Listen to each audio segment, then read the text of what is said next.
Welcome to this explainer. Today we're diving into something that literally flips the script on how we usually think about power, presence, and strategy in our everyday lives. We're unpacking the whole mystery of the quiet strategist. You know, those folks who seem to say the absolute least, but somehow end up accomplishing the most. It's like a superpower hiding in plain sight. Let's look at the psychological framework that turns silence into a massive, massive asset. Okay, so let's jump right in. I want you to picture a really specific, super familiar scene. Think about your workplace, maybe a recent high-stakes meeting or even just a crowded dinner party. Mentally scan that room for a second. Who's the person making the least amount of noise? The one just kind of sitting back while everyone else is practically fighting for airtime? Keep that exact person in your head as we go through this, because, well, they might just be the smartest person in the room.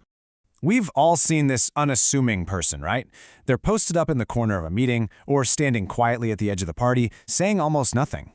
But if you actually watch them closely, you realize they aren't zoned out at all. Actually, scratch that, it's the exact opposite. They understand exactly what's going on. They grasp the hidden undercurrents of the conversation way better than the people doing all the talking. So today, we're going to unpack the exact science of how they manage to know, well, pretty much everything without speaking a single word. Section 1. Defining observational intelligence. Now, what's genuinely fascinating here is how psychology completely reframes our understanding of silence. They formally call this observational intelligence, and the core definition? It's striking.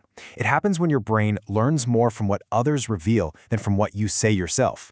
Think about the profound shift in perspective there.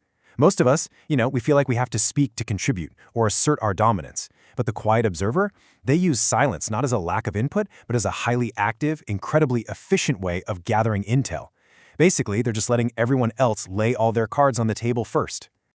Moving on to Section 2, the cognitive engine, System 2 dominance.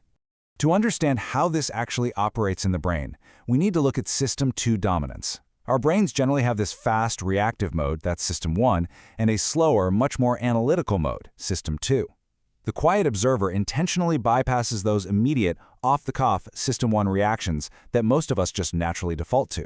Instead, they activate this higher level of calculated, strategic problem-solving. So this isn't just about being a good listener. No, it's a very specific, elevated cognitive state. So look at the sharp contrast in behavior here. On one side, you've got the vast majority of people who are just busy reacting, right? They're jumping at the first pause in the conversation, super eager to be heard, operating purely on instinct. But on the other side, the quiet observer is calmly operating in that System 2 state, analyzing and reflecting. While everyone else is burning up all this energy just reacting to surface-level noise, the observer is quietly processing the entire board. And what exactly are they processing? Well, because they're completely silent and totally free from the mental exhaustion of trying to formulate their next sentence, their brain has the bandwidth to pick up on these tiny, critical details. They catch the micro behaviors, that slight shift in posture, or a really quick glance between two colleagues. They hear the tone hesitations, like that split-second pause before someone answers a question that totally betrays a lack of confidence. These are vital clues that everyone else entirely misses because they're simply too busy talking. But the quiet observer, they catch the whole shebang. Let's head into Section 3. The emotional shield. Psychological detachment.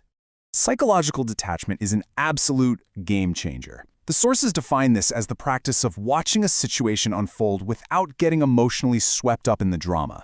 Just imagine a really tense budget meeting where voices are getting raised, or maybe a chaotic party where the social dynamics are starting to fray. The observer intentionally creates this mental separation. This detachment acts as a powerful, invisible shield against the chaos. They're physically in the room, sure, but emotionally, they're hovering just above the fray, observing the drama instead of getting tangled up in it. And the ultimate result of that shield is maintaining total cognitive control under stress. When things go wrong, and let's be real, they always do, the people who are busy reacting usually start to panic or get totally defensive.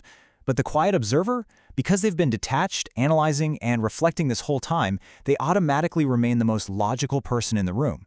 They become this solid anchor of logic that everyone else eventually has to turn to for a solution. All right, it's time to completely shatter the biggest myths surrounding quiet people. Section 4. The big reveal. The observer's hidden edge. There's a quote here that seriously serves as the absolute crux of this whole explainer. They don't stay quiet because they're shy. They stay quiet because they're collecting data. We so often mislabel silence as timidity, or maybe a lack of confidence. But as the psychological research so clearly shows us, for the observant strategist, silence is a highly calculated strategic advantage. It is absolutely not a weakness. Every single second they're quiet, they are downloading information that you are freely handing over to them.